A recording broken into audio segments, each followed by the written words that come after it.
pas dans une rubrique ou dans une case, je m'intéresse à plein de techniques différentes. L'idée par exemple c'est que je vais voir quelqu'un qui travaille la broderie, ou je vais découvrir la broderie, je me dis tiens ça peut être intéressant, je peux l'intégrer dans mon travail. Donc je vais essayer de chercher comment ça fonctionne, comment je peux le travailler. Et c'est vraiment en fait des cycles. Je vais avoir par exemple une période de collage ou une période de dessin à l'encre noire. Et une fois que j'ai eu l'impression d'avoir fait le tour de cette technique-là ou de ce cycle-là, je passe à autre chose en fait.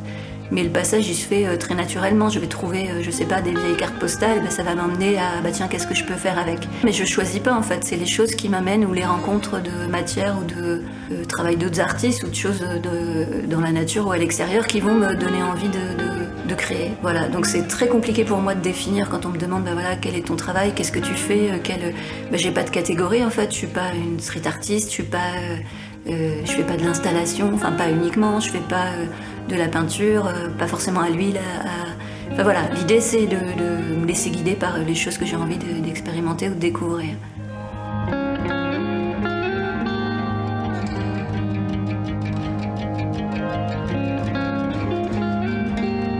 Je dirais pas qu'il y a de la violence dans mon travail, même si j'aimerais qu'il y en ait plus en fait. Dès que j'essaye de vouloir sortir des choses un peu plus dures ou un peu, je suis vite rattrapée.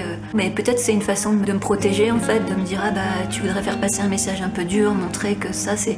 Puis d'un coup tu mets des fleurs, tu mets des paillettes, tu mets de la couleur. Je suis pas sûre d'avoir autant de maîtrise que ça en fait sur ce que je fais. Je suis guidée par des envies, alors il y a le côté de l'envie de l'expérimentation mais qui est purement technique sur une nouvelle matière, donc ce côté-là qui m'intéresse. Et après ce que j'ai envie de dire, mais ça change en fonction de comment je suis en ce moment, comment je suis touchée par les choses qui m'entourent. Donc je dirais qu'il y en a, peut-être si on vient gratouiller un peu ou regarder un peu. Donc tout ça, ça varie et à nouveau, je suis pas sûre de gérer tout ça ou de guider tout ça.